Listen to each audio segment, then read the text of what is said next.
What the Moon Brings by H.P. Lovecraft. I hate the moon. I am afraid of it, for when it shines on certain scenes familiar and loved, it sometimes makes them unfamiliar and hideous.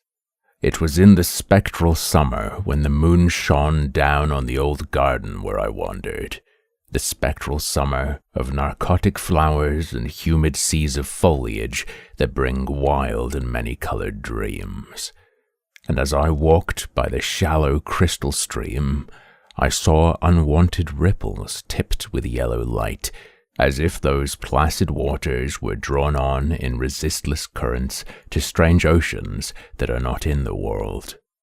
Silent and sparkling, bright and baleful, those moon-cursed waters hurried I knew not whither, whilst from the embowered banks white lotus blossoms fluttered one by one in the opiate night wind and dropped despairingly into the stream, swirling away horribly under the arched, carven bridge and staring back with the sinister resignation of calm, dead faces.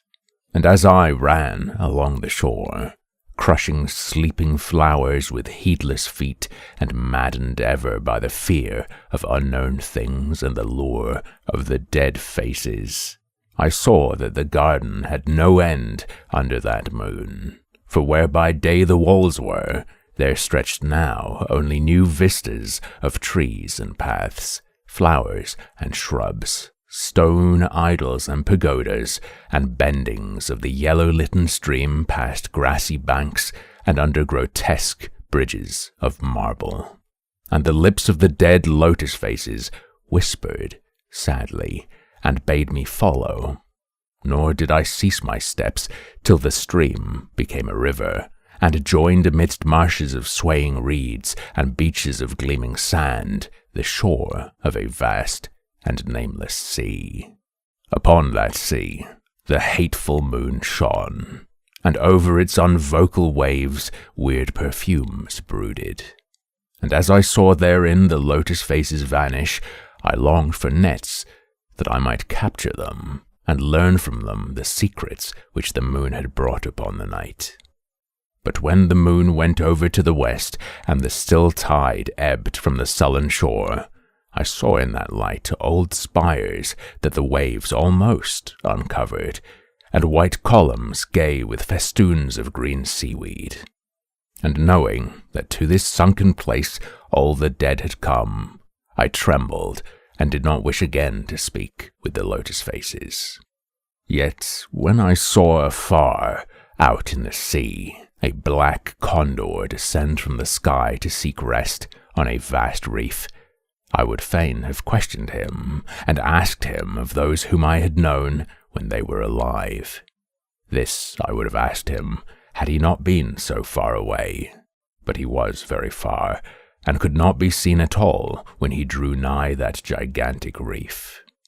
So I watched the tide go out under that sinking moon, and saw gleaming the spires, the towers, and the roofs of that dead, dripping city. And as I watched, my nostrils tried to close against the perfume-conquering stench of the world's dead. For truly, in this unplaced and forgotten spot had all the flesh of the churchyards gathered for puffy sea worms to gnaw and glut upon. Over those horrors the evil moon now hung very low, but the puffy worms of the sea need no moon to feed by. And as I watched the ripples that told of the writhing of worms beneath, I felt a new chill from afar out, whither the condor had flown, as if my flesh had caught a horror before my eyes had seen it. Nor had my flesh trembled without cause, for when I raised my eyes, I saw that the waters had ebbed very low, shewing much of the vast reef whose rim I had seen before. And when I saw that this reef was but the black basalt crown of a shocking icon whose monstrous forehead now shone in the dim moonlight, and whose vile hooves must pour the hellish ooze miles below, I shrieked and shrieked lest the hidden face rise above the waters, and lest the hidden eyes look at me after the slinking away of that leering and treacherous yellow moon. And to escape this relentless thing, I plunged gladly and unhesitatingly into the stinking shallows where amidst weedy walls and sunken streets, fat sea worms feast upon the world's dead.